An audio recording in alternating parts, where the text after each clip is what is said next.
Շարունակում ենք աշխատել ուղիղ եթերում, մեզ կարող եք հետևել Հայլի ակումբի եւ Անժելա Թովմասյան YouTube-յան էջերով, իմ հյուրն է Երվանդ Բոզոյանը։ Բարև ձեզ, պարոն Բոզոյան։ Շնորհակալ եմ հրավերն ընդունելու համար։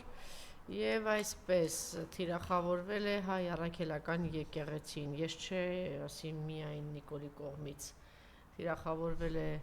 Նիկոլի կողմից եւ ոչ միայն Նիկոլի կողմից, որտեղից է այս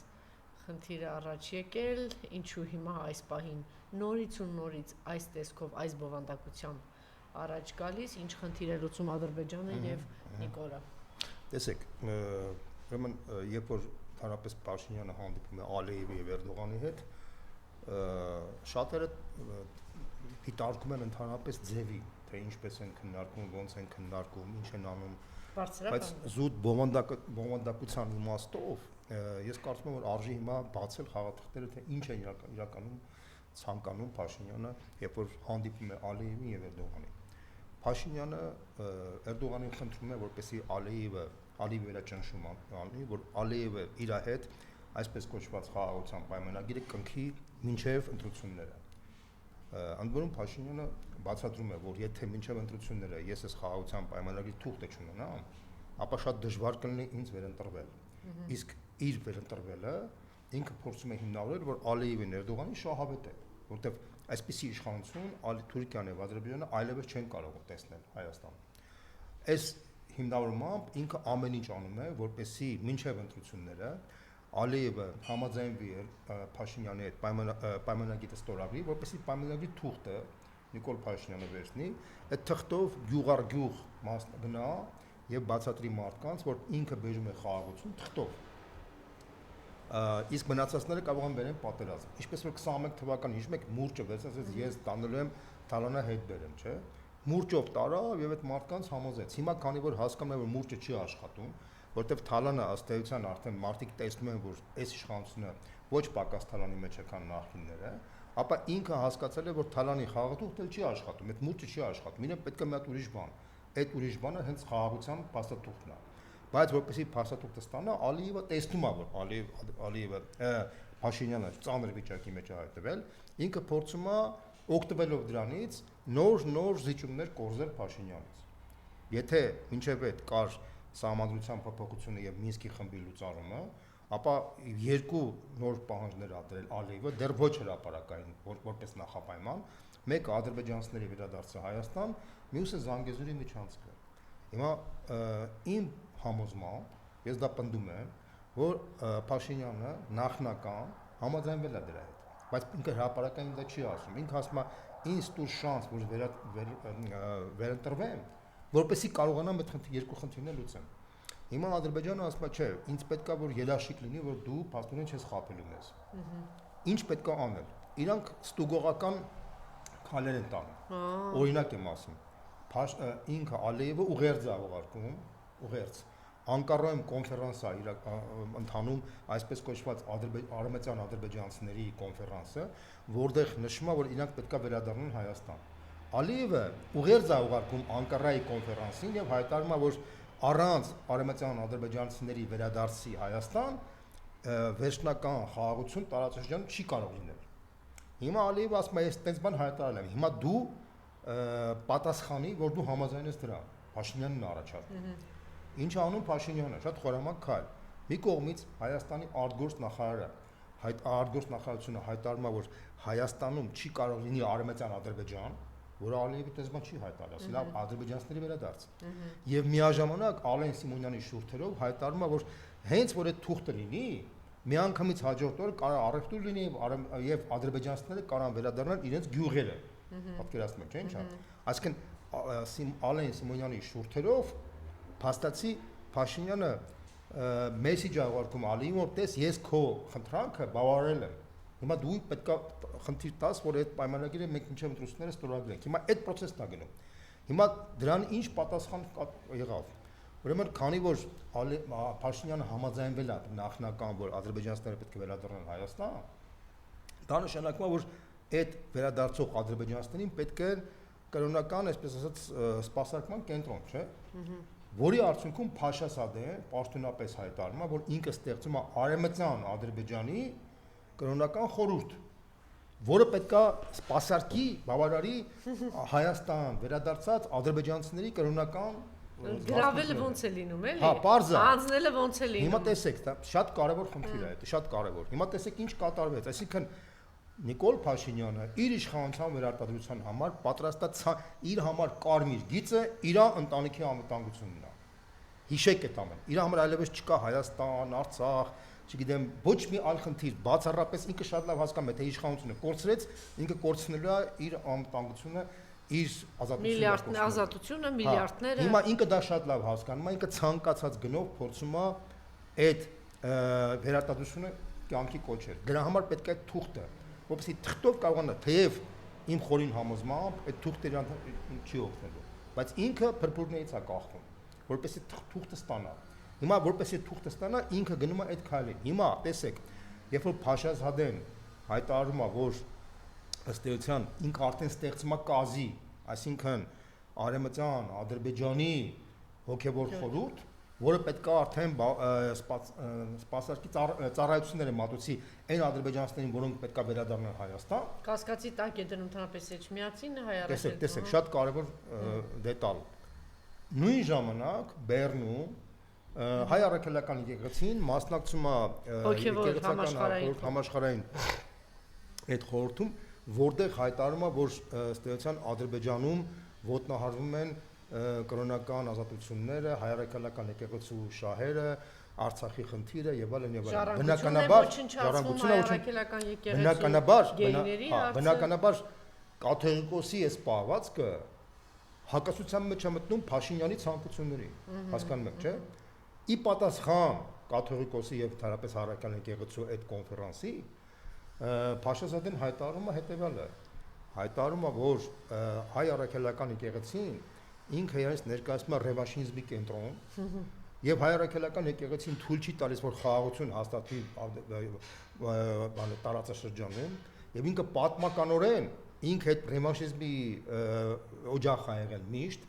եւ ինքը հայտարարում է, որ այն տեսակետները, որ Հայաստանին կարելի է թույլ տալ, որ այս Հայաստանից մնա ընդամենը մի հատ փոքրիկ կղզյակ եւ այդ կղզյակը լինի յուրօրինակ հայկական Վատիկան, Էջմիածինի գլխավորությամբ, նույնիսկ դա չի կարելի թույլ տալ, որտեղ այդ կղզյակը որ մնա, վաղը մյուսը այդ կղզյակը կարող է մեծանա, հասկանում եք։ Այսինքն դա նշանակում է ինչ, դա նշանակում է, որ կոլիսներում քննարկվում է Հայաստանի լուծարման խնդիրը, որի դիմաց Հայաստանին կարող են պատահի թույլ տան, որ ինքը մի հատ կղզյակ ունենա Էջմիածինի գլխավորությամբ։ Այսինքն Հայաստանի հայ ժողովրդին ուզում են տան ռեզերվացիայի մի փոքրիկ կենտրոն, ասենք մի 5000 քառակուսի։ Հիմա ինքը ասում է մենք դա թույլ չենք տալու, որտեղ այդ կղզյակը կարող է հետո օնլայնվի, հասկանում եք, չէ՞, ինչ նախնդիրը։ Հիմա տեսեք, այս Փաշազադեի եւ առաքելական եկեղեցու այս հարցակման մեջ Ալիևը Փաշինյանին ասում է դե հիմա դու կողմնորոշվի, դու ինչ ես անելու։ Այդ ֆոնի Փաշինյանը որպեսի ցույց տա, որ իր համար, քանի որ ինքը կախված է թղթից, քանի որ կախված է Ալիևից, ինքը հարցակում է սկսում արդեն հայ առաքելական եկեղեցու վրա։ Հայ առաքելական եկեղեցու վրա հարցակումը պայմանավորված է բացառապես այս խնդրով, բացառապես։ Պատկերացրեք, ուրեմն իր համար այնքան կարևոր է դա, որ ինքը խնդիր է դրել կաթողիկոսին վարքաբեկելու, եկեղեցին վարքաբեկելու, այդտեղ այդ դինամիկի մեջ օգտագործվում է բոլոր թույլատրելի, Սա ամենակարևոր խնդիրն է, որ մեր ժողովուրդը պետք է հասկանա, թե ինչ է կատարվում Հայաստանի շուրջ եւ Իրան շուրջ։ Եվ ցավոք սրտի այս ամենը փոխանակ մեր քաղաքական վերնախավը բացատրեր, փոխանակ բացատրական աշխատանք տարվեր, լուսավորչական աշխատանք տարվեր, ցավոք սրտի եմ ասում, 0 աշխատանք է գնում Հայաստանի քաղաքական դաշտի կողմից, 0-ական։ Պարզապես բարոյախրատական ինչ-որ գնահատականներ են տալիս բան եւ եկեղեցին մնացել է բարից բուն իմաստով միայնակ եւ այս դիմակայությունը դա ողբերգություն է իրանից ներկայացնում այս քաղաքական վերնախավի իրական գնահատականն է, որ այս քաղաքական վերնախավը կապ չունի Հայաստանի շահերի հետ, Հայաստանի ապագայի հետ, հայ ժողովրդի հետ, հասկանում ես ինչ նախնդիր է, դա շատ կարեւոր խնդիր է, որ մենք այդ գնահատականը դիտանք, հետագայում պետք է հիշենք այս մարդկանց պահվածքը, այս մարդկանց հետաքրքիր է բացառապես մի բան վաղվա ընտրությունների ժամանակ ով որ ցուցակում պետք է լինի, ցուցակում որտեղը պետք է լինի։ Այս մարդկանց հետ է հետաքրքրում։ Ուրիշ ոչ մի հետաքրքիր չի։ այս process-ի մեջ մեկ էլ խայ բռնեն, ասենք որ ցույց տան որ դա առանձին խնդիր է։ Հիմա տեսեք։ Չէ, խոսել ենք Հիմա տեսեք, հիմա ստեղ ասենք Նիկոլի Այլանդակ հիմա տեսնենք, հիմա բարոյական եւ ինչ իրավունք ունի։ Ընդ որում ես այս արձագանքը շատ նորմալ արձագանք էր հայ առաքելականի կողմից։ Ես խնդրում եմ դրա մասին դուք խոսեք, բայց դրանից մեկ օր առաջ էլ Սրբազան Աճապահյանը շատ ավելի կատեգորիկ ճշգրիտ գնահատական բոլոր առումներով, ես երևի ծանոթ չեք երկու կետով ասեմ, բոլոր առումներով նախ տնշեց Նիկոլի գիտությունը եւ տխմարությունը, որտեղ այնտեղ բաները ասում է, ես եմ որոշում, չգիտեմ ինչ եմ անում, այնտեղ ասեց, որ այնտեղ աշխարհիկ մարդկան ընտրությունների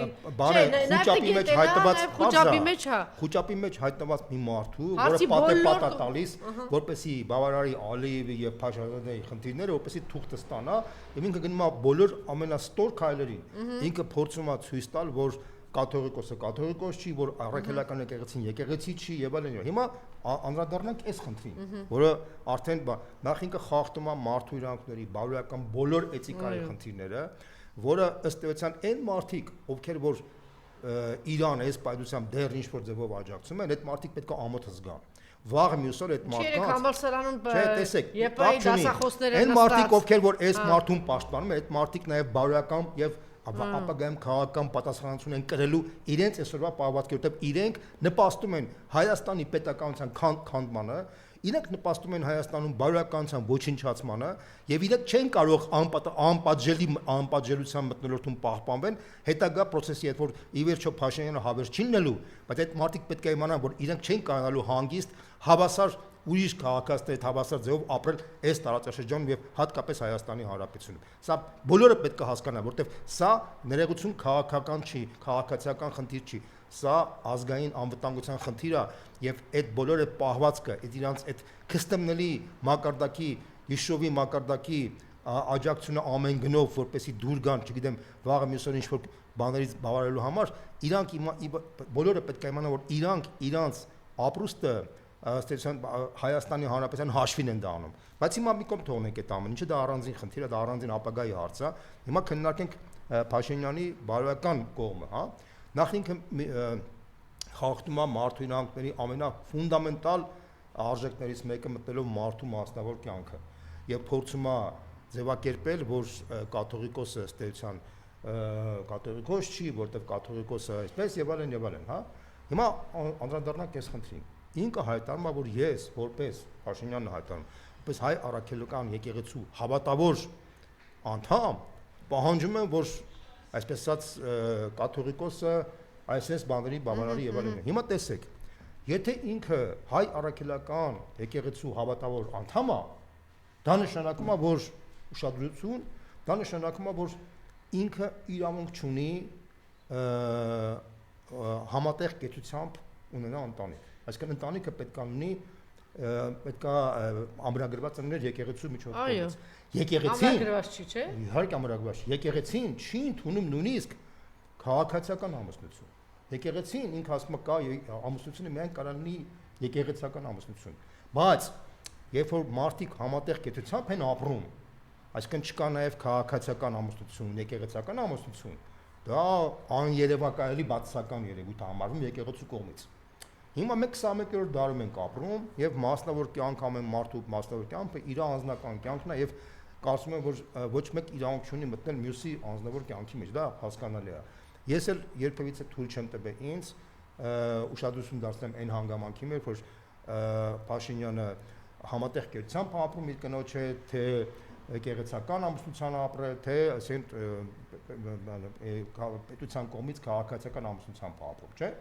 Բայց երբ որ ինքը պաշտոնապես հայտարարում է, որ ինքը հայ առաքելական եկեղեցու հավատավոր անդամ է եւ պահանջում է, որպես ինչ-ինչ պատճառով կաթողիկոսը վերընտրվի կամ չգիտեմ ինչ, չէ՞, ապա որպես անդամ իր հանդեպ արդեն հասարակությունը եւ հատկապես եկեղեցին կարող է նույն սկզբունքով մոտենալ։ Այսինքն դու քեզ համարում ես հավատավոր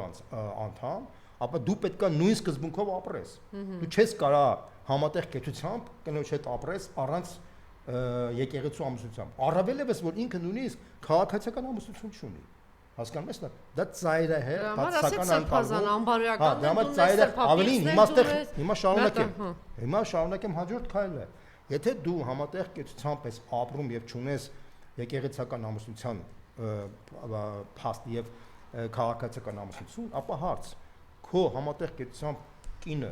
ինչ իրավունքով է ապրում եւ միլիոններ վատնում ծախսվում սպասարկում իրան ինչի է պետությունը սպասարկում ինչ իրավունքով է սպասարկում այստեղ կարող առաջանալ շատ վտանգավոր խնդիրներ իր համար օրինակ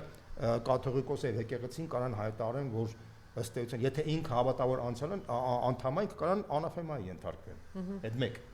իսկ անաֆեմայի ենթարկվելը դա նշանակում է որ ըստ էության իրան պետք է հեռացնեն ընդհանրապես եկեղեցուց եւ քրիստոնեական արժեքներից բացի դրանից Կարաչանը հետևել խնդիրը ինքը խախտել է սկզբունքորեն ֆունդամենտալ օրենքներից մեկը ինքը փաստորեն օտար մարդուն պետության հաշվին այսքան տարի փաստորեն սպասարկել է այդ մարդը այդ մարդը գնում է լեկցիաներ կարդում բաներ անում բայց իրան պետության կողմից դա ֆոնդեր անաստեղծում քարոզան Տեսեք ես նույնպես եմ ասում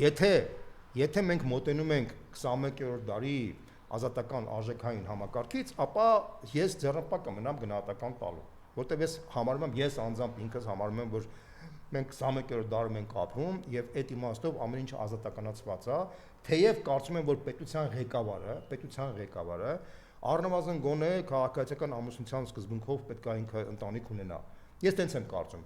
բոլոր եվրոպական այսօրվա նորմալ երկրների ղեկավարները որպես օրինակ ցույց տալու համար իրենց քաղաքացիներին այդ սկզբունքով են ապրում ես նկատում եմ Միացյալ Նահանգները ես նկատում եմ Կանադան եւ այլն իհարկե կան իսային երկրներ եվրոպայի երկրներ որոնք այդ իմաստով ավելի ազատ են եւ համատեղ կեցությամբ ապրելը նորմա է համարվում ես համարում եմ որ ցանկացած մասնավոր մարդ իր մասնավոր կյանքով համատեղ կեցությամբ ապրելը նորմալ երևույթ է ես համարում եմ որ կապ չունի դա ինքը ամուսնացել է քաղաքացիական ամուսնություն ունի եկեղեցական բայց եթե դուք ես իրավունք ես վերապահում եթե դուք ես իրավունք ես վերապահում մտնել եկեղեցու դաշտ անանելա մտնում է եթե դուք իրավունք ես վերապահում մտնել եկեղեցու դաշտ եւ դուք ես համարում ես որ դու հավատավոր անդամ ես առաքելական եկեղեցու ապա կներես դու այդ դաշտում դու խախտել ես ֆունդամենտալ սկզբունքներ որին դու կարաս ենթարկվես անաֆեմայի եւ ամենավտանգավորը եկեղեցին կար առաջարկի հասարակությանը դնել իր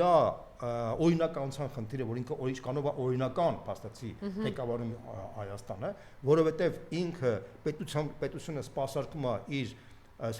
զուգընկերոջը բազմաթիվ ծառայություններ տալիս, որը պետք է չլներ։ Սա ֆունդամենտալ խնդիր է։ Ես դրա համար եմ ասում, ես կարծում եմ, որ ինքը ֆունդամենտալ սխալ է անում, երբ որ մտնում է այդ դաշտը։ Հասկանալի է թե ինչա մտնում այդ դաշտը, որպեսզի կարողանա ցույց տա Ալիևին եւ Փաշազադեին, որ ինքը այս հարցում պրինցիպիալ է տրամադրված եւ ինքը պատրաստ է կազմակերպել եկեղեցին, որտեղ եկեղեցին փաստացի ռևանշիստական սկզբունքներով հանդես գալ։ Դա նորմալ հասկանալի է։ Հասկանում ես, բայց ինքը պետք է հասկանա, որ ստեղ կան կարմիր գծեր։ Եթե ինքը այդ կարմիրի անցավ, բումերանգ էֆեկտով, ուրեմն միանշանակ գրառումների մասին կասեմ։ Սրբազանի Աճապահյանի խոսքերն են. Սրիկա, գիտես, անուններ տուր։ Ինչի ես այնպիսի տպավորություն ստեղծում, որ մարդիկ իրենց ճանաչած սրբազաններին սկսեն կասկածել։ Աննորմալ, քո անբարոյականությունը քո ընտանիքում դրսևորի։ Ամբողջ կյանքդ պղծության մեջ ես անցկացրել, մինչև հիմա էլ պղծության մեջ ես։ Ապորինի կենակցում ես, Անայի մասին ասում, կենակցում ես եւ ապորինի կենակցիտ էլ ներկայացնում ես իբրև առաջին տիկին։ Տեսեք, ես ձեռնպահ կմնամ այդ գնահատականներին, որտեվ ես Դուք ասեցիք անցել է գիծը։ Ես ճիշտ ասած անհարմար եմ զգում, տեսեք դուք էլ, ես անհարմար եմ զգում, այս պիղծ սրբապիղծի խոսքերը փոխանցեմ այդ գրառումներին չասել եկեղեցու մասին կամ տեսեք, հիմա շատ սկզբունքային խնդիր կա։ Ես անձամբ, քանի որ մենք 21-րդ դարում ենք ապրում, ես սկզբունքորեն ձեռնպահ կմնամ այդ տիպի գնահատականներին, որտեվ դեռ հույս ունեմ, որ այս մարդը հետ կկայնի իր այդ process-ից, եթե ինչ որ տեսել ինչ է գրել նորից։ Չէ, նորից եմ կրկնում, ես նորից եմ ասում, ես մարդը կոնկրետ ծրագիր է իրականացնում, հետևողական անում է դա։ Եթե ինքը խորացնի այդ process-ը, եկեղեցին կունենա բնական բարոյական իրավունք ըստ էության գնալ ավելի ռադիկալ քայլի, այդ ռադիկալ քայլը կլինի ամբողջովին լեգիտիմ իր կողմից եւ ամբողջ հասարակությունը արդեն կաջակցի այդ process-ը։ Եվ այդ ժամանակ ես կարծում եմ, որ Փաշինյանը ֆունդամենտալ կպարտվի եւ Ինչ եք վստահ, ինքը գիտեք, որ շատ լավ գիտինք, տեսե 2000 առհասարակ Նիկոլ Փաշինյանի գործունեությունը իր թերթը միշտ կառուցված է եղել, կարծացական ստի բարձր գոռալու, վիրավորելու, անպատելու չէ։ Ինքը այդտեղ անգերազանցել, ինքը 18 թվականին էլ եկել, հիմա եթե մի հատ ասես, ինքը 40-ක් պատիկ ինչ որ ստի, տեսեք Բորիս Մուրազին անավոս պատասխան։ Այսինքն նենց այլանդակություն կասեն։ Դու կասես ինքը մի 40 տիպիս է դիչոր այլանդակություն սուտ ես հիմա անկախ ամենից։ Էդտեղ հնարավոր է Նիկոլին, դա իրանց տիրույթն է այդ այլանդակությունները։ Բայց անկախ ամենից Նիկոլ Փաշինյանը շատ լավ հասկանում է, որ ինքը այսօրվա Նիկոլ Փաշինյանը տարբերվում է առավել եւս 18 թվականի բայց որտեղել այդ ոճը տեսեք նորից հայկական ժամանակի գլխավոր խմբակի Նիկոլ Փաշինյանից եւ որ այսինքն ինքը նույն այլանդակությունները պարոն Բոզանեն այլանդակությունները որ իր գրքում գրում էր ինքը այդ նույն այլանդակությունները հիմա այն ժամանակ խմբագիր էր լրագրող էր հիմա վարչապետը նույն այլանդակությունները դուրս է տալիս բայց հիմա այն ժամանակ հասարակությունը դիակ չէ դրա մասին մեծ մասը կեղտոտ անկողնի նկատմամբ ինչ որ Բացիլային հագում կա, այս ինչ այլանդակություն է։ Հիմա ամենից պարզ է, բոլորս էլ արդեն գիտենք այդ մարդիկ ովքեր են, բայց անկախ ամենից հասարակությունը արդեն ամբողջովին ծանոթացել է իր հետ։ Եվ այդ ծանոթությունի արդյունքում դա ոչ դրական։ Բայց ինքը հասարակությանը զբաղեցնում է, հասարակությանը տարել ասում է, տեսեք սրանք, տեսեք նրանք, տեսեք սրանք, սա աններն էլ անգամ չէ ուզում։ Տեսեք, հիմա ես ուրիշ բան եմ ասում, ինքը եթե վաբանկ գնա, ինքը դրանից ֆունդամենտալ պարտվելու։ Ինչի եք վստահ։ Որովհետև տեսեք, եթե ինքը մտավ այդ դաշտը ապա այդ դաշտում ինքը ֆունդամենտալ խոցելի է օրինական բոլոր հիմքերը կան եկեղեցու կողմից որպես հայ առաքելական եկեղեցու հետևորդ իրան անաֆեմայի ենթարկելու եւ օբյեկտիվորեն բացի դրանից նաեւ հաշվանելով այն ինչ որ ասեցին նորից իր օրինականության լեգիտիմության խնդիրը առաջ կգա եւ ըստ էության կարող է Հայաստանում իսկապես նոր տրիգերային շարժում սկսի իրան հեռացնելու հետ կապված Եվ այս անգամ արդեն, որը գլխավորի կաթողիկոսը, այս անգամ իմ կարծիքով արդեն ամբողջ հասարակությունը արդեն, որտեղ օբյեկտիվորեն Այսինքն ինքը եթե շարունակի, այն ինչ որ ասած Սրբազանը Հաճապահյանը, այդ արդեն կդառնա խոսույթ բոլոր եկեղեցու կողմից կդինի։ Ես հիմա դրա համար ես ինչ կարող է ինքը հատուկ այդպես հրահրում է տանում, նաև տեսակետ կա, որ ինքը օրակարգ է ուզում բերել, այդ օրակարգի տակ ինքը պատրաստում է Հայաստանը հանձնել, ինքը դուք ներկայացրեցիք, չէ՞ ինչ է պատրաստ։ Ինքը իր թալանն է պատրաստման թաքցնում Նիկոլը։ Ինքը շարժում է օրվա սկզբունքով Այսինքն քանի որ ինքը աչոտ ունի Նիկոլ բանի Ալիևի եւ Փաշազադեից առաջ ինքը այդ հաշվետվությունը որ պետք է տա ինքը ստիպված է այդ քայլերին գնում բայց իրան պետք է բացատրել որ ինքը չի կարող անվերջ գնա որտեղ այս երկիր կներեք այս երկրում ոչխարներ չեն ապրում եթե այս երկրում ապրեին 100% ոչխարներ եւ հավեր այդ ժամանակ կարելի էր հասկանալ Դե ստացվել է, հիմա կասի 7 տարից ստացվել է։ Չէ, հիմա ինչ որ է, հիմա ինչ որ ստացվել դա սա մեծագույն խայտարակությունը ամոթն է մեր ժողովրդի, բայց նաև մեր քաղաքական վերնախավի, որ 7 տարի կարացեն, սա չեմ ուզում դրա քննարկեմ, սա Նիկոլ Փաշինյանի հեռացումից հետո մեծ ռազմորկա է առնելու, որտեղ այս քաղաքական վերնախավի 95%-ը այլևս չի լինելու այս դաշտում։ 95%-ը, որտեղ այս մարդիկ փաստացին, բայց առանձին ուզում կամ եկեղեցու թեմային, դուք կարծում եք ստիպված կլինի, եթե Նիկոլը շարունակի հայ առաքելական եկեղեցու հոգևորական դասը ստիպված կլինի մտնել դրա մեջ, անխուսափելի է սա։ Կլինի, որտեղ փաստացի ստացվում է հետևյալը, որ կստացի որ հայ ժողովուրդը փաստացի պատրաստ է ամեն ինչ վերած ոչնչացնել իր ինքնությունը, ոչինչ դա կլինի մեծ, սա կլինի տիեզերական խայտարակություն։ Բայց դա դուք ձեր խոսքի սկզբում էլ ասիք, դա մեծ հաշվով հայ առաքելական եկեղեցու գործը չի, դա մեր բոլորիս գործն է։ Ես դրա համար եմ ասում, եկեղեցին չի խառնվում աշխարհիկ կյանք եւ աշխարհիկ կյանքը պետք է չխառնվի եկեղեցական կյանք։ Դրանք տարբեր հարթություններ են, հասկանում ես։ Ինքը դա շատ սկզբունքային խնդիր է, որ եկեղեցին ինքը երբևիցե քաղաքական դաշտի մեջ չի խառնվել, նույնիսկ Սրբազան շարժման ժամանակ վեապարը եւ եկեղեցին առանձնացրեցին, չէ՞, ինքը ասացին, որ մենք չենք ուզում խառնել քաղաքական, եւ հասարակությունն էլ դա պահանջում։ Հասարակությունը ասում է եկեղեցին պետք է չխառնվի քաղաքական կյանքում, քաղաքականությունը պետք է չխառնվի եկեղեցական դաշտում։ Դա դրանք տարբեր բաներ են։ Բայց հաշվառային հանգամանքը, որ Ալիևի պահանջ կա, քանի որ Նիկոլ Փաշինյանը թուղթ է ուզում, այդ ամենը ինքն է սադրում այս process-ը, բայց այդ սադրելը վերջում բումերանգ էֆեկտով իրանա պատասխան։ Եվ նաև հավատարմության ուխտ է, որ տեսեք, դուք ասեցիք, ես միանգամից բանը արձագանքեցի։ Միանշանակ։ Ինքը նույնիսկ բայց նաև հասարակության մեջ տեսեք փորձ է անում հնարավորինս իջեցնել հոգևոր դասիները, ինքը այդ այլանդակությամբ է զբաղված։ Ինքը ուրիշ տարբերակ չունի, որպեսզի ինքը կարողանա բավարարի Փաշազադեի պահանջը, ինքը ստիպված գնում է եկեղեցու ոչնչացման ճանապարհով։ Շատ լավ։ Այստեղ կար երկրորդ հանգամանքը, որ այս վերջին փուլում մենք էլ ենք առթունեցի խոսելու իր ահռելի թալանի մասին է խոսքը գրում, անդադ բացահայտվել։ Եվ նաև ստվերելու է թալանը։ Տեսեք, դրա արդեն առանձին խնդիր է, որտեղ ինքը արդեն այնքան մեծ հանցանքների մեջ է մտել բոլոր իմաստներով, որ ինքը շատ լավ հասկանում է, թե հանգարց իշխանությունը կորցրեց, իր համար լինելու է տիեզերական կատաստրոֆա։ Ինքը փորձում է ամեն կերպ պահպանել դա։ Ու դրա համար, բայց ես ինչ եմ ուզում ասեմ, եւ իր շրջապատին եւ իրան, ըստ էության, քանի դեռ կա հումանիտար միջանցք իր ճողոպրելու Հայաստանից,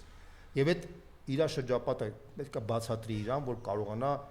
Հայաստանը մաքսիմալ լիցքաթափի, որտեղ ինքը շանս չունի վերընտրվելու, դա միանշանակ եմ ասում։ Նիկոլ Փաշինյանի վերընտրվել է 26 թվականին հավասարազորակ քաղաքացիական մեծ պատերազմի, որի հետևանքը արդեն մեծ ազդեցությունը ոչ միայն Նիկոլ Փաշինյանի կլինի, այլ ամբողջ շրջապատի վրա կլինի։ Իսկ այդ ամբողջ շրջապատը ուզում է հայտնվի թիրախի մեջ հայ ժողովրդի կողմից։ Իհարկե ոչ։ Ես դրա համար եմ ասում, որպեսզի այս խնդիրը մաքսիմալ հարթ ձևով անցնի, ավելի առանց ցնցումների անցնի, ես կարծում եմ պետք է մեծ կոնսենսուս, որպեսզի այդ կոնսենսուսի մեջ մաքսիմալ անհարթ Հայաստանը առանց մեծ ցնցումների վերափոխման գնա եւ ըստ էության մեծ ցավ առանց ցավոտ process-ների բոլոր կողմերի համար ամենակարևորը այս խնդիրն է։ Եթե այդ գիտակցումը չլինի իր շրջապատում եւ իր մոտ, ապա վերջը ամենավատն անելու եւ իր համար եւ շրջապատի համար։ Եվ նաեւ ընդդիմությանը այն էներգիան, գիրքը, էմոցիան, որ ամբողջը խտացված է ձեզ մոտ, որ ինչ որ թևեր իրար նկատմամբ ինչ որ բաներ եք ասում, մի կողմը կոնկրետ ինչ որ երրորդ ուժեն իրանց արևին փորձում ձևավորել եւ ասում են դրա համար մենք պիտի հնարավորինս թիրախավորենք երկրորդ եւ երրորդ նախագահներին։ Ինչ որ ինտրիգաների խումբ կա երկրորդ նախագահի կողքասը մենք անպայման թիրախավորենք երրորդ նախագահին։ Երրորդ նախագահի խմբում այդպիսի մարդիկ կա, որ անպայման պիտի թիրախավորեն երկրորդ նախագահին։ Նաեւ այս մարդիկ պիտի հասկանան, որ դա շարունակվի։ Անկեղծ ասած հասարակությունը արդեն եթե շատ երկար process-ը տալտևեց, հասարակությունը արդեն գնահատական է տալու բոլորին, որտեղ հասարակությունը շատ լավ հասկանում է, որ այս խայտարակ ամոթալի վիճակը, որ տեսնում են մարդիկ, եւ տեսնում են թե ինչով է զբաղված Հայաստանի քաղաքական վերնախավը, դա ամոթալի է բոլոր տեսակետից։ Եվ ընդդիմության մասին ասենք, մենք կորցրել ենք Արցախը, բայց ոչ մի գնահատական չի եղել։ Մենք հիմա Հայաստանը պիտի կորցնենք եւ այդ ռազմորկանները պիտի անեն թե որտեղ իմանան թե վաղվա ընտրություններում հետ Փաշինյանական Հայաստանում որտեղ ինչ դիր պետք է անեն, հա։ Դե ամոթել է սա։ Բայց մենք ինչի ենք զարմանում, որ ժողովուրդը փաստացի մերժում է բոլորին, որտեղ ժողովուրդը ինտուիտիվ է հասկանում, որ ինքը չունի քաղաքական վերնախավ։ Ես իսկապես այդ խնդրեմա, բայց դա առանձին քննարկում է։ Ինքնազոհության գնացող նվիրյալ, որ պատրաստ էլեմենտար բարոյական այո, ճիշտ է։ Որը ստեղ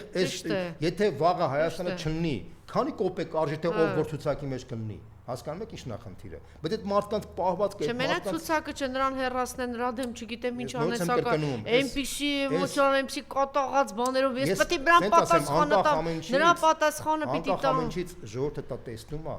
եւ վերջը բոլորի գնահատականները լինեն։ Ես ճիշտ ասած չգիտեմ տեղին է թե չէ, մի անգամ էլ եմ ասել սրա մասին, երբ որ ժամանակին կենտրոն հեռուստաընկերությամբ հայելու առաջ հաղորդաշարն էի վարում, ես այդ ժամանակ հասկացա, որ ժողովրդի մեջ այնքան իրականում ես հենց իրենց համար էլ աշխատում եմ, որ գիտեի, որ ինձանից շատ խելոքներ կան, երբեմն գալիս այնպես դիտողություններ էին անում, ասում եմ Աստված, ասենք ես թվում է թե դա չնկատեցին եւ անցավ կամ այդ խորքերը չէ, միշտ էլ կա այդ շերտը, որ ինքը քեզանից շատ լավ գիտի, դու ազնիվ ես, ազնիվ չէ, դու բարոյական ես, անբարոյական ես, ինչ կռիվ ես տալիս, ինչ ես անում։ Ժողովուրդը ինքը ինչքան էլ որ սխալվի, չսխալվի կամ բանանի, ինքը այս իր process-ների վրա քաղաքական դաշտի ազդեցությունը գրեթե զրոյական է, ասեմ քեզ իմանաս։ Ժողովուրդը ինքնակամ է հասկացել, թե Փաշինյանը ուրա տանում երկիրը։ Ժողովրդի մեջ ինքնակամ է առաջացել այդ ընդվզումը եւ դժգոհությունը Փաշինյանի նկատմամբ։ Ցավոք սրտի եմ ասում։ Դե բայց չզրոյացնեք աշխարհի բոլոր երկրներում ժողովրդին կազմակերպում են քաղաքական վերնախավը, քաղաքական ուժերը, քաղաքական վերնախավը, քաղաքական մտավորականությունը, հա։ Հայաստանում ունիկալ վիճակ է։ Հայաստանում առաջացել է մի հատ փակ շրջան, երբ որ մարդիկ իրար մեջ էփվում են, իրար նույն բանը իրար խոսում են, իրանք են զգում, որ արդեն ազդեցություն չունեն հասարակ մարդու վրա, իրանք չեն հասկանում, թե ինչ պատճառով, հասկանում ես, բայց ժողովուրդը տեսնելով այս ամենը, դա ողբերգական ժողովուրդը մենակ է մնացել։ Այս ճակատագրի հետ կապված դրա համար էլ ժողովուրդը 100 տարի ցեղասպանության ենթարկվեց։ Դրա համար հայ ժողովուրդը անընդհատ պետականությունը կորցրել է։ Ինչի է կորցրել։ Այն ժողովուրդը ինչա պետականություն կորցնում, որովհետև չունի պետականաստեղծ բնազդով քաղաքական վերնախավ։ Այդ ժամանակ էլ պետականությունը կորցնում է։ Տեսի, ես մի հատ ուրիշ բան ասեմ։ Պետականություն չունեցող ժողովուրդը ունեցավ բանը Գրիգորի Հարությունյան, ունեցավ Յակոբ Զարոբյան, ունեցավ Անտոն Քոչինյան, ունեցավ Կարեն Դեմիրճյան, չէ, Մեկը մյուսից ավելի նորմալ ղեկավարներ են եղել, արի համաձայն, բայց պետականություն չունեցող ժողովուրդ էր։ Այսինքն ստացվում է հետեւյալը, որ դրսից որ նշանակում են մարդուն, այդ մարդը ավելի ազգային մարդ է լինում, քան որ ժողովուրդը Իրանից է ծոցից է դուրս գալիս։ Դա մեծագույն խայտարակություն է, դա նշանակում է որ ժողովուրդը պետական բնած չունի, որտեղ պետական բնած ունեցող որտեղ է, եկեղեցին այնուամենայնիվ տեսեք կարողացել է, այո, եկեղեցին ի տարբերություն պետական վերնախավի, որ այսպես կարողացել ամբողջ աշխարհում եկեղեցի բանը էս արդեն ըստ էության 1700 տարուց ավել է, ինքը մնացել է եկեղեցի։ Պետությունը ժողովուրդը կորցրել է պետականությունը, բայց եկեղեցուն պահպանվել է։ Նշանակում է եկեղեցու այդ փորձը, եկեղեցու այդ խորիմաստ էությունը պահպանվել է, այսինքն եկեղեցին ավելի լուրջ է, ցավոք սրտի քաղաքական վերնախավը։ Սա ողբերգություն է։ Սա եւ այս խայտարակությունն է փոխանակ այս քաղաքական ուժերին ում հետ խոսում ես իրենք սպասում են հիմա եկեղեցին թող հոգեոր այսպես անեն մեկ ինչի դե ուրեմն գնացեք բոլորը ձեր բաները հրաժարվեք փակեք ձեր կուսակցությունները ձեր գործունեությունը կասեցեք հետո ասեք պիտի եկեղեցու գործն է դա ես քեզ մի բան ասեմ այդ հետ փաշինյանական Հայաստանում բոլորը իրարից ամանչելու են բոլորը բոլորից ամանչելու այնքան անբարոյական են ես վստահում չեն ամանչելու այս պահվածքը այս մտնոլորտը երբ որ մենք կորցրել ենք հսկայական տարածքներ ինչով են զբաղված եւ ինչ են ինչով են հիմա զբաղված էսի վերջը իրանք ամոթ են զգալու բայց այդ ամոթը առանձին խնդիր է հիմա պետք է մենք Հայաստանը փրկենք հետո նոր խոսանք արդեն տես բաների մասին Շատ լավ, հիմա ես նաև ուզում եմ հասկանալ, սա կողակից է զուգընկեր է, չգիտեմ ինչ պիտի ասենք, այս կնոջ ակտիվությունը եւ այդպիսի որակավորումներ, ոչիլներ, անասուններ, չգիտեմ ինչև են մեկին ասում է գնա սեռական, այս սեռական թեման սա խանգարված է, ես այդ հարցը չեմ ուզում հիմա, այս թեման հանի այսքան հրապարակ։ Ես հիմա չեմ ուզում այս Ինչ է ակտիվացի, ես հենց վիրավորակների ակտիվությունը բացատրեմ, որտեվ իրանք քանի որ տեսել են որ իրանց վարկանիշը Դե զույգը ընդհանրապես եւ չպիտի տարանջատել իրարից։ Նայեք, քանի որ չէ, այստեղ խնդիրը դրա մեջ չի։ Ինքը իր ամուսնուն է աջակցում, որը հասկանալի է, մարդկանցորեն հասկանալի է։ Քանի որ Փաշինյանի վարկանիշը կտրուկ անկում է ապրել, իրանց մոտ առաջացել է վախ։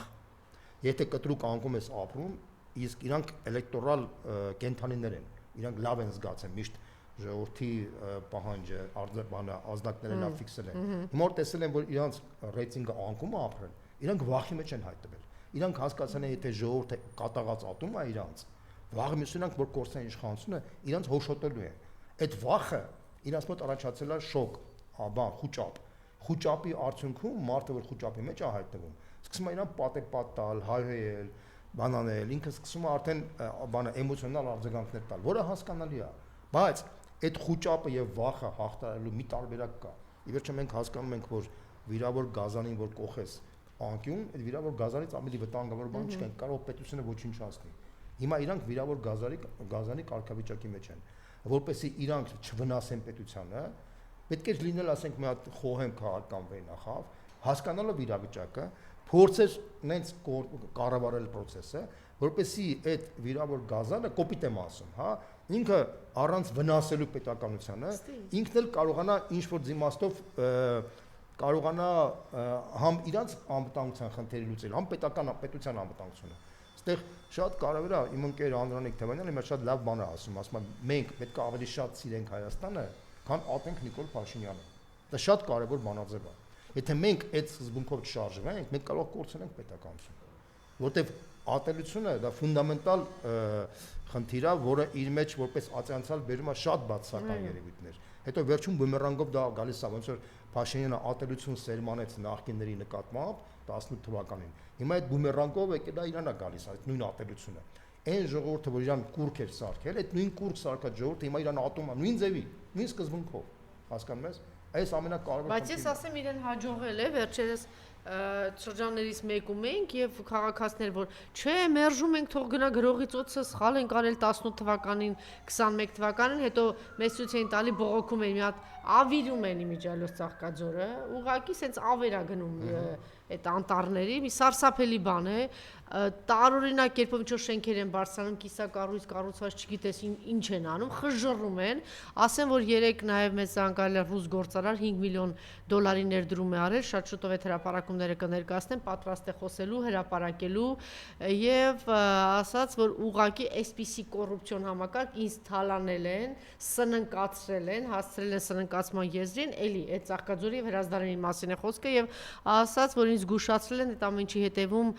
Սասուն Միքայելյանը եւ իր որդին է, այսինքն ամենտեղ մի հատ այս բդեշխների բան է դրել, այնպես որ այսպիսի բան վիճակ է, հա, սա այլ թեմա է, բայց այդ անձը ասում է ու սենց սրտացավ մարդ էլի, այդտեղից էր ասում, տեսեք, այս կամանտար էստեղ են կտրել, չկա, գոյություն չունի, այս փրթելով գնում են, էլի, սա տեղերում, բայց ինքը ինչ էր ասում, ասում է ես ասում եմ ում եք կտրել, մենք կորցրել, մենք հիմա անտառների մասին խոսում ենք, դե այդպիսին են մարդիկ, որտեվ Արցախի դեմ այս վիժվածքը հիշում եք, ասում են մաքրենք արցախցիներին, այս վիժվածքն են ասում, երբ որ մարդը արդեն կորցնում է իր վարկանիշը, կորցնում է իր ուղենիշը, զարգացման տրամաբանությունը, պետությունը սկսում է արդեն քայքայվել։ Քայքայման մեջ, ասենք, անտառներ կարա վառվի, կաշառքներ կարա մեծանալ։ Այդ ուրիշ բանի մասին ուզում ասեմ, ինքը ասում է, ասում դե զգում եմ մարդուն, ես տեսնում արդեն կամ երկու խոսք խոսում ասեմ, բայց ընտրել եք 18-ին, ասում այո, ասեմ ոնց որ թե 21-ին էլ եք ընտրել, ասում դե հասկանում եք դուք դե ես էլ կոպիտ եմ այդ հարցերում, էլի, բա դուք ինչքան պիղծ եք։ Այսինքն այդքան երեխա որ մահացել, ձեր որդին մահացել է, ասում չէ։ Ասեմ, բա որ նրան մահացել է, ձեր թեման չի, չէ։ Հայրենիքը տվել են, բան ձեր թեման չի, բայց ինքը ինչ է շարունակում, ասում այս այլանդակությունաբար, բայց ասում է կարևորը մի հատ թուղթ պիտի լինի, ասեմ ինչ թուղթ։ Խաղաղության թուղթ։ Ահա, դուք տեսնում եք, դուք ասում եք Նիկոլին չի, Նիկոլին հաջողում է։ Մոլորեցնել ժողովրդին, սա դեմ պիտի մենք աշխատենք։ Հիմա ես քեզ մի հատ ինֆորմացիա ասեմ, գաղտնիք եմ բացում, որ պատկերացնես, մինչև ընտրությունները Ալիևն ու Էրդողանը իրեն տալու են այդ նվերը։ Այդ խաղաղության թուղթը ստորագրվել է։ Դա որպեսզի ինքը կարողանա այն նոմներով այդ խնդիրը լուծի։ Իրանք հիմա մաքսիմալ ուզում են զիջումներ կորզեն իրանից, որպեսզի թուղթը վերջում շատ ծանր թանկ գնով վաճառեն դա։ Բայց ես քեզ մի հատ ինֆորմացիա ասեմ, որը պետք է հիասթափեցնի Նիկոլ Փաշինյանին։ Ի վերջո այդ թուղթը թղթի ազդեցությունը ընդամենը 3-ից 4 մաքսիմում 5% է ազդելու մարդկանց վրա, մաքսիմում, որովհետև դուք մուրճի մասին պատկերացում ունեք, մուրճը վերցրեց եկավ կործանված, ցեղասպանված, հանձնած։ Ես հիմա մի հատ բան ասեմ, որպես էմոցիոնալ շարժում ենք, ես ինքս անձամբ 21 թվականին գրեթե կանխատեսում էի նման տիպի արդյունք, որովհետև այն ժամանակվա տրամադրությունն ու մտածողությունը այլ էր մարդկանց մոտ։ Հիմա ֆունդամենտալ փոխվել է։ Այդ փոփոխության մեջ դրած է մի շարք բաղադրիչներ, մենակ խաղաղության բաղադրիչը չի, բայց նաև կա մի կարևոր խնդիր, մարդկանց ճնշող մեծամասնությունը արդեն շատ լավ հասկանում են, որ խաղաղությունը թղթով չի ամրագրվում, խաղաղությունը ամրագրվում է ուժեղ դաշնակցով։ Դա բոլորը արդեն հասկացել են։ Անկախ նրանից թե դաշնակցի հանդեպ ոնց են վերաբերվում, մարդիկ շատ լավ հասկացել են, որ թուղթը 5 րոպեում կարաս վերածվի պատերազմի։ Դա բոլորը հասկացել են։ Ու այդ թուղթը արդեն մուրճի դերը չի կատարի։ Կարող է մի 3-4 մաքսիմում 5%-ի վրա աշխատի, բայց այդ 3-4%-ը եթե համակարգված կազմակերպված ընդդիմություն էս ամեն ինչի դեմ չաշխատեց։ Ես նույնիսկ հույս չունեմ, որ այդ ընդդիմությունը համակարգված լինի, որտեղ ես դրանց վրա ռաշիո չեմ անում։ Դե չունեք, բա ոնց եք, ով է բացատրելու այս ժողովրդին, որ այդ թուղթը ձեր արյան թուղթն է լինելու, ձեր վերջնական Հայաստանի խաղաղության թուղթը Նիկոլի, ձեր կործանման թուղթն է լինելու։ Պատկերացրեք, այս ժողովրդին իսկապես բառից բնում աստով պետք է նոր քաղաքական վերնախավ, որը վարկաբեկված չի, որը մարդկային լեզվով կբացատրի թե իրանց ինչ է ներկայացնում, եւ ժողովուրդը կհասկանա, որտեղ ժողովուրդը արդեն բոլորին ճանաչում է եւ այդ իմաստով, եթե մենք հույսը դնենք այդ ընդդիմության վրա, որ իրար հիմա փոր են թափում, 100%-ով մենք Երևանն ենք տալու, Էջմիածնն ենք տալու, մենք Հայաստան չենք ունենալու, նույնիսկ շատ կարճ ժամանակահատվածում։ Շատ լավ, հիմա տեսեք, մի հատ նոր հենց գրառում է արել, ես չգիտեմ։ Ինչ է ուզում այս մարդը։ Կառավարության հաջորդ նիստում, վստահ եմ չեք հասցրեք արտահալ։ Պարտադիր շատ մանրադրամներ քննարկելու ենք անարատ հղիության իրատեսականությունը, պահպանել, դե թե կհասկանաք, խնդրում եմ դի բացատրեք, պահպանելով ցանկացած մարդու անձնական կյանքի գաղտնիության սկզբունքը, մենք այնուամենայնիվ պիտի պարզենք, թե արդյոք հնարավոր էր հղիանալ առանց համապատասխան գործընթացի, ու եթե ոչ, ապա ով է իրականում եղել Հիսուսի հայրը, սա դիսկուրս է, եւ աննորմալություն։ Ես կարծում եմ անլուրջ է։ Ինչ է, այս մարդը ինչ է, աննորմալ է, այս մարդը իմ ընտանիքի ճակատագրի հարցն է որոշում։ Ինչ անլուրջ, այս մարդը լուրջ տեսքով այսպեսի բան է գրում։ Հասկանել է, սա վերընկացան, դե որպես սա արդյունք է դրա։ Կներես հիմա եթե արդեն ես պետք է ասեմ, որ մեր ժողովուրդը փաստացի 18 թվական, տեսեք, այս տիպի օրինակ ասենք եթե համեմատում ենք օրինակ, չգիտեմ Պարաշենկոյի հետ կամ Յուշչենկոյի հետ կամ չգիտեմ ում հետ կամ Սահակաշվիլիի հետ, չէ՞։ Այս մակարդակի անգրագետություն այդ երկրները չեն ունեցել։ Սա էլ արդեն մեր ժողովրդի ցավոք սրտի անգրագետ մտնոլորտի մասին է խոսքը։ Այս անգրագետությունը կներես։ Եկել է 30 տարվա մեջ, որ 30 տարի մեր մոտ համատարած տգիտություն է եղել, համատարած մարդիկ խավարի մեջ են ապրել եւ ոչ մեկին դա հետաքրքիր չի եղել։ Ոչ մեկին։ Սա դրա մասին է խոսքը։ Այս մարդու ընտրությունը, որտեղ մարդը նայել է հայելու մեջ, տեսել է Իրան Փաշինյանին, չէ՞։ Ինքը դա դրա արդյունքն է, եկեք օբյեկտիվ, դրա համար այս ռազմական պետքա ֆունդամենտալ։ Չէ, որտեղ սա մասին նաև գրեցին էլ, այս մարդը նաև բաց տեսքով իր գրքի մեջ տարիներ շարունակ դա հրապարակել է, հետո գրքի տեսքով ներկայացրեց։ Ես գնամ, չգիտեմ, բռնաբարեմ արձանը, ես գնամ այլանդակությունների շարան, չէ։ Այդտեղ հիմա չքննարկենք այս ամենը։ Դե չէ, շարունակում են ձեր խոսքը, այսինքն մարդիկ գնացել են այլանդակության հետևից։ Դրա համար եմ ասում։ Մարդը գնացել ընտրել է այլանդակություն։ Դու հասարակ մարդուն չես կարա մեղադրես, թե ինչի որ դու այլանդակ ես։ Չէ, բայց ինչի՞ ես գնում այլանդակության հետևից։ Քրթական համակարգը ո՞նց է եղել 30 տարվա մեջ։ Ինչի խորհրդային կներես մի հատ բան ասեմ, խորհրդային միության ժամանակ, խորհրդային միության փլուզման հետո մենք սենց հասարակություն ունեցել ենք։ Ես խորհրդային միության ժամանակ եմ այնքան այլասերված մարդիկ եմ տեսել։ Այլասերված մարդիկ բոլոր երկրներում կան։ Դե հա, դա ուզում եմ ասել, կարելի է աշխարհի բոլոր ազգերի մեջ կան, բայց այսքան մասսայական բնույթ չի եղել։ Խորհրդային միությունը մեզ ժառանգել է շատ նորմալ ժողովուրդ եւ շատ նորմալ հասարակություն։ Շատ լավ, եւ ասում են, մենք 30 տարվա մեջ կարողացել ենք այս հասարակությունը այլասերել մինչեւ վերջ։ Այլասերել հերոսատեսությամբ, այլասերել բարքերով, այլասերել են արժեքներով, այդ լրատվամիջոցների եւ հերոսատեսության ամբողջ այդ բաներով այլասերել ենք մինչեւ վերջ։ Այն ինչ որ մեր մոտ խորհրդային միության տաբու է, դա կոչվում է ազատություն, լիբերալ արժեքներ։ Սա է խնդիրը։ Մենք պետք է անցնենք եւ դա ոչ մեկին հետաքրքիր չի։ Պարոն Բոզյան, նաեւ եկեք ասենք, աշխարհն է նաեւ դրա ձեռքը պատանդը։ Մի հատ լիբերալ արժեքներ, դեմոկրատիա, խոսքի ազատություն տալով, այն օրը Խաչիկյանը ճիշտ էր ասում, մեկ այլ եթե Ռուսաստանում բանը ուղիղ եթերում, ասենք հանկարծ մեկին նկատմամբ ինչ որ մի բան լիներ, չէ՞, որ ուղիղ եթերում ջարդեցին այդ մարդուն, CNN-ից ու բանի ոչ մի հեռուստականալ դա չէր իշնի։ Ուրեմն Անժելան, աշխարհում մեկ իշխաններ որ դու ազատություն, ամբողջ աշխարհում սկսած երաժշտության մեջ կա նիֆորմատ հասկացողություն։ Հայաստանում այդ բանը չկա։ Հասկանում ես, դա ինչի է տենց, որտեղ դու տգետ վերնախավը տեկելա քո կառավարելա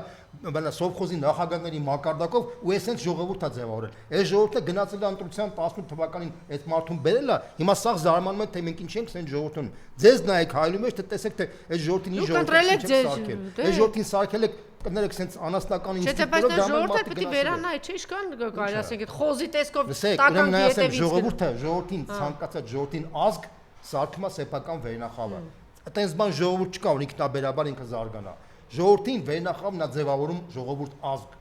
Այս է ամենակարևորը։ Եթե դու չես հասկանում դա ինչ է, դու պետք է չննեիր вообще իշխանության մեջ, որ քո պատճառով sense բան չններ։ Այս ամենակարևորն է։ Եվ դրա համար բոլոր այն մարդիկ, որոնք մեղադրում են Փաշինյանին, նախ եւ առաջ իրանք պետք է այդ հայլու մեջ նայեն, իրանք ինչ դեր են կատարել այս ժողովրդի ձևավորումը մեջ, որպեսզի կարողանան նաեւ դրա մասին խոսեն։ Սա է ամենակարևորը։ Մենք պետք է շատ բաց խոսենք բոլոր թեմաների մասին, որպեսզի մենք կարողանանք հասկանանք, ախտորոշենք մեր հիվանդությունը, որպեսզի այդ հիվանդությունից մենք կարողանանք ելույթ ստանալ։ Բայց նաև մենք եթե հնարավորինս ժողովրդի աչքերը բացել եւ ասել տեսեք ժողովրդի աչքերը արդեն բացվել են։ Ժողովրդի աչքերը արդեն բացվել են։ Ժողովրդի կենթանի մակարդակով տեսնում է թե ինչ ճիճաճող անարդարություն կա։ Պարոն Բոզյան, ինքը արդեն օրակարգ մտցրել, արդեն սկսել են ժողովրդը էլ իր հացի են թանկացումների Նիկոլի Անայի Թանլալնի իրանց օլիգարխների մասին չի խոսում, հիմա խոսածը ճիշտ է եկեղեցու հետ կապված այ ասում, սրբազանների հետ կապված այ ասում։ Տեսեք ինքը արդեն էլի սկսեց իրանց ուղեղները բանալ։ Անժելա ջան, արի հիմա մի բան ասեմ, արի մենք հիմա չմտնենք իր օրակարգը, ժողովուրդը տես բան չի մտածում։ Ժողովրդին պետք չի ժողովրդի անունից բաներ ասել։ Ժողովուրդը շատ է լավ հասկանում է, որ դրանք շատ արհեստական խնդիրներ են։ Ժողովուրդը զբաղված է, ժողովրդին հետաքրքրում է իր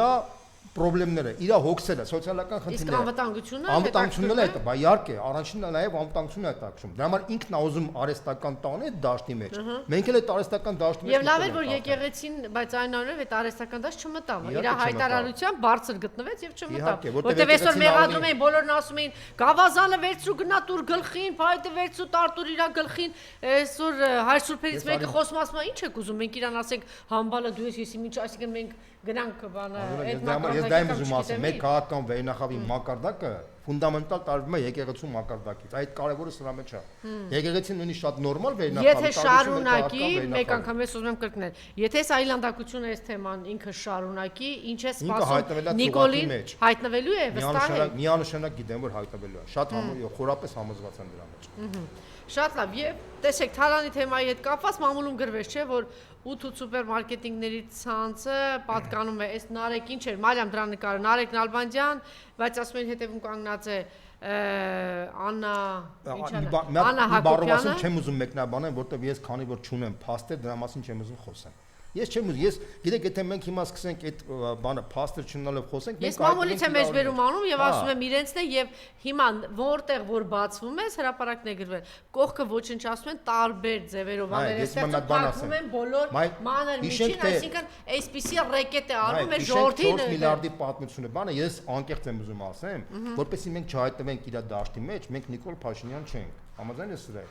Արի նենց անենք, որ մենք չդառնանք Նիկոլ Փաշինյան, շատ կարևոր է դա։ Չէ, բայց եթե 7 միլիարդ դոլար այդ մարդը բերել է, հարցը բարձրացնեք, այդ 7 միլիարդը մի հատ ասա, եթե դու 30 միլիոն մեկից վերցրել ես, ասում ես, երբ կարդացել եմ, թե Գագիկ Խաչատրյանից հրապարակային այսքան գումար, այսքան միլիարդ տան, չգիտեմ, Գագիկ Բեգլարյանից այսքան ես իմիշ միլիոն, հրապարակային ասել եմ պետությունը, հարց չբարձրացնեմ, օրինակ պարոն Բագրատյանը ինչ միշտ ասում է, ասա, բյուջեի որ տողով դա ուրա գնացել։ Կոնկրետ չէ, ձեր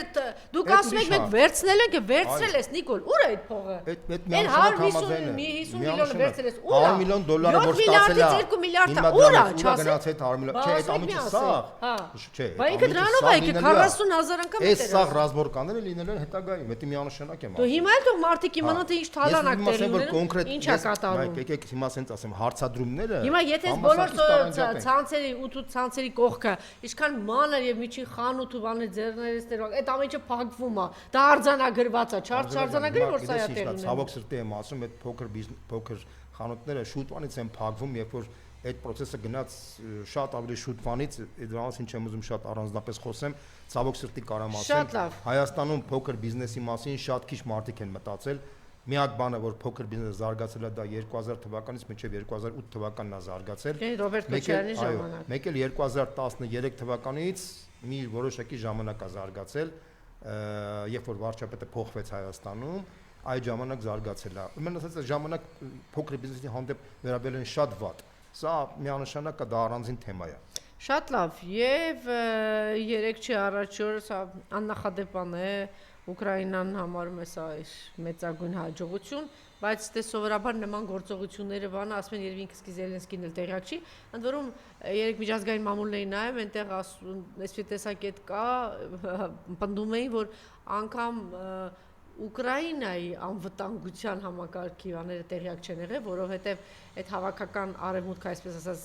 իրենք էլ չեն վստահում, մտածելով որ ինչ-որ ինֆորմացիաներ կսպրտվի, եւ տեսակ որ իսարսափելի գործանիշների ոչինչ այո, դրա մասին է խոսքը, խոսում են 40 ոչինչ 7 միլիարդի ոչնչացանացին եւ դա տեղի ունեցավ։ Ես ասեմ, որ դուք ընդհանուր խոսեք, դա տեղի ունեցավ ուրեմն Ստամբուլում կայանալիք բանակցությունների նախորդին, սա էլ երևի կարևոր է, Ռուսաստանի եւ Ուկրաինայի միջև բանակցությունները ավարտեցին, դրանք տևել էին 1 ժամից ավել, Ռուսաստանը չի համաձայնել հրադադարի եւ առաջնորդների հանդիպմանը, հայտարարել է Ուկրաինայի պաշտպանության նախարար Ումերովը, նրա խոսքով իրենց հաջողվել է պայմանավորել միայն գերիների փոխանակման շուրջ, Ուկրաինան Ռուսաստանին առաջարկել է եւս 1 հանդիպում անցկացնել մինչեւ այս ամսվա վերջը, այնտեղ երեխաների վերադարձի մասին է խոսքը, այնտեղ ինչ որ թյուրն բռնում կա, որովհետև ասում են մենք պաշտպանել ենք եւ հիմա ավելի կարճ խոսենք, ուրեմն այն որ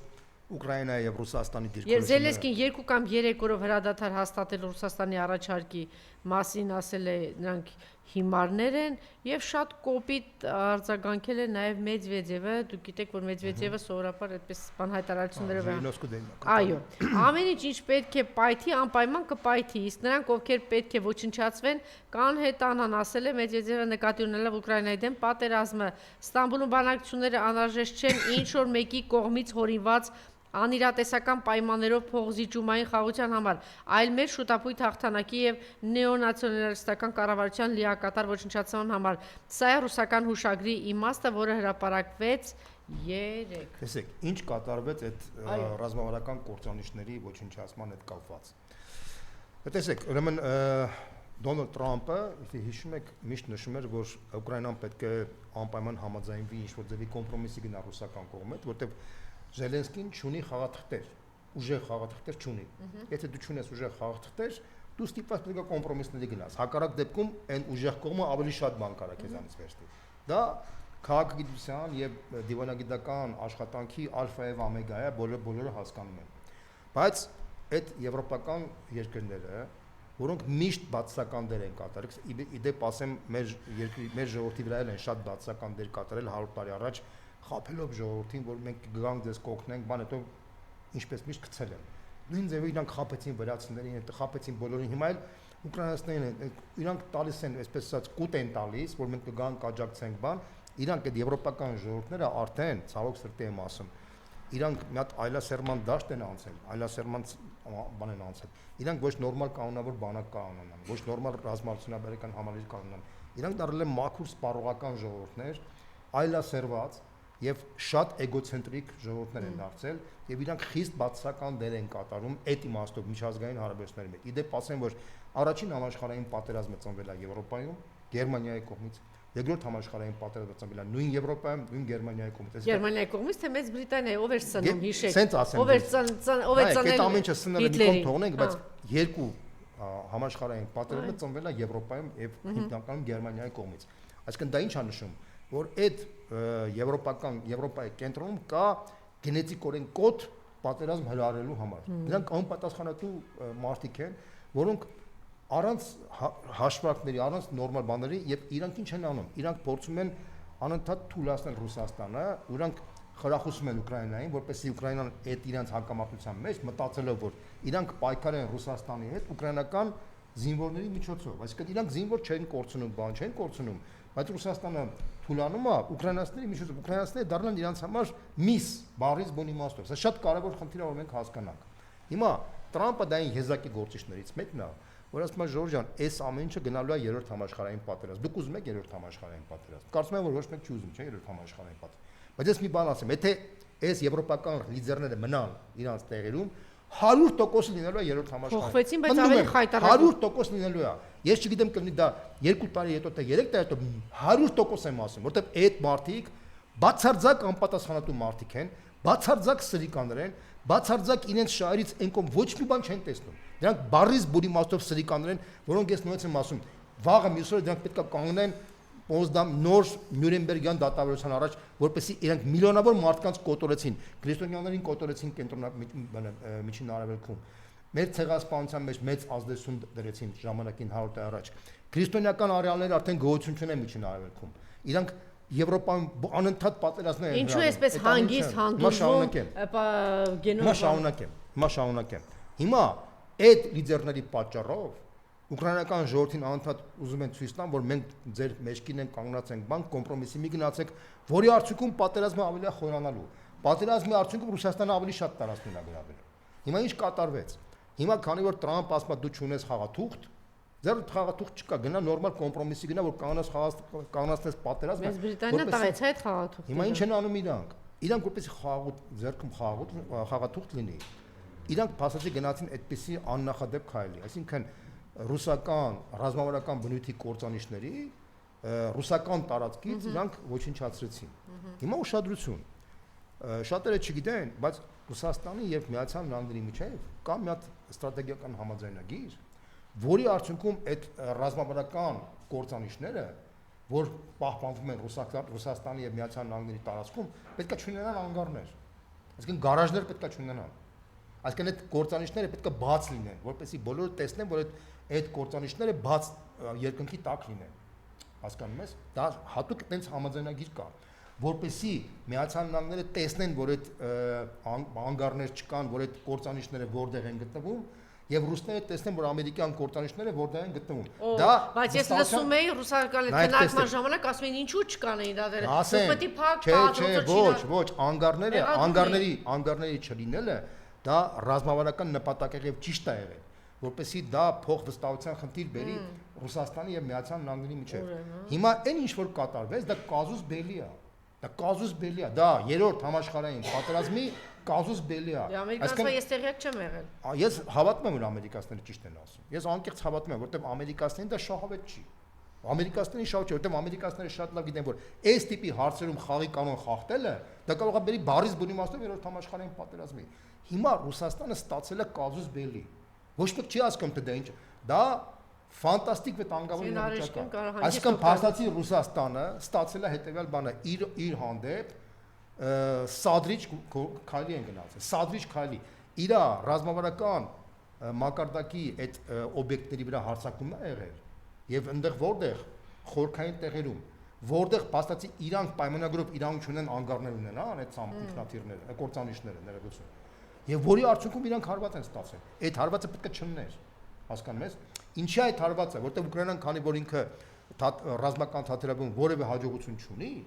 ինքը որպեսի բանակցությունները կարողանա բալանսավորի, իրան դրսից օգնել են, որպեսի դա լինի։ Ակնհայտ է, որ դա իրեն օգնել են, չգիտեմ դա կլինի դա բրիտանական հետախուզությունը, ֆրանսիական, թե գերմանական, ես չեմ կարող ասեմ, բայց 100%-ով կարող ասեմ, որ իրան օգնել են այդ հարվածները անելու համար։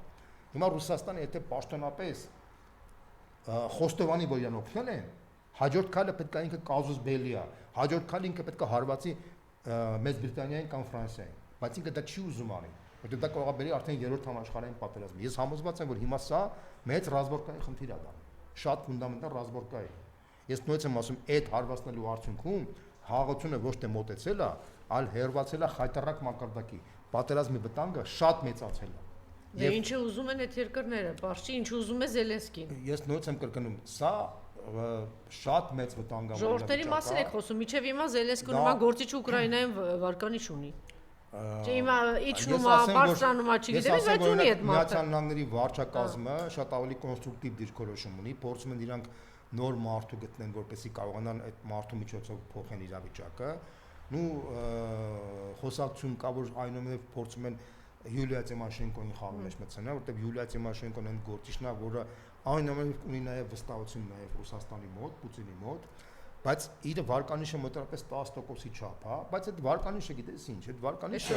ցանկացած պայի կարա օգտագործվի, եթե դու իրավիճակը փոխես։ Բայց նաև արևմուտքը ուրիշ։ Եթե եվրոպական երկրների լիդերները այդ սրիկաները չլինեն, 100%-ով կարամ ասեմ այդ պատերազմը շատ արագ կարելի է։ Բայց սրիկաները այդ ավելի սրիկանների արկայությունն է, որ եւ Մեծ Բրիտանիայում այդ սրիկանների արկայությունն է, որ թույլ չի տալի, որ պատերազմը կանգնեցվի։ Մենք բոլորս պետք է հասկանանք, որ պատերազմների, ես մի բան ասեմ ձեզ, էլի, այս պատերազմների ողբերգությունը հենց դրանով է պայմանավորված։ Եթե չլինեին այդ մարդիկ, հիմա դրա համար ինչա Տրամպը մաքսիմալ նենց անում, որ այդ երկրներում կոնսերվատիվ հեղափոխություններ լինեն։ Իդեպ ասեմ, որ անցած Կիրակի Լեհաստանում եղավ կոնսերվատիվ հեղափոխությունը։ Ռումինիայում թույլ չտվեցին։ Ֆրանսիական հետախուզությունը եւ բրիտանական հետախուզությունը ամեն ինչ արեց, որպեսզի կանգնացնեն այդ կոնսերվատիվ գործիչին, որի արդյունքում բերեցին գլոբալիստի։ Հիմա ամբողջ եվրոպական երկրներում այդ պայքարն է գնում։ Եվ պայքարը իրականում, ես ասում եմ, դա խաղաղության եւ պատերազմի պայքար է։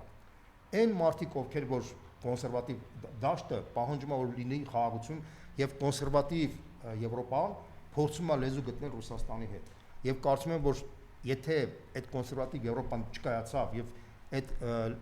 ռուսա կոմպրոմիսը չեկավ Ռուսաստանի հետ, ապա ես կարծում եմ, որ ցավոք սրտի եմ ասում, պատերազմը կլինի անխուսափելի։ Շատերը մտածում են, որ պատերազմ չի լինի, որտեղ երրորդ համաշխարհային պատերազմը ամբողջ կարասաղին կործանի բան, դա շատ միամիտ պատկերացումներ են, որտեղ բանը համաշխարհային պատերազմները չեն պլանավորում։ Համաշխարհային պատերազմը անսպասելի են գալիս։ Դա ամենամեծ կարևոր այսինքն այդ անսպասելիությունն է ամենավտանգավորը, որը ոչ մեկ չի զգում, ոչ մեկ չի ուզում, բայց կարող է ինքը առաջանա, որտեվ տենց իրավիճակ առաջանա, սա է ամենախնդիրը։ Շնորհակալություն։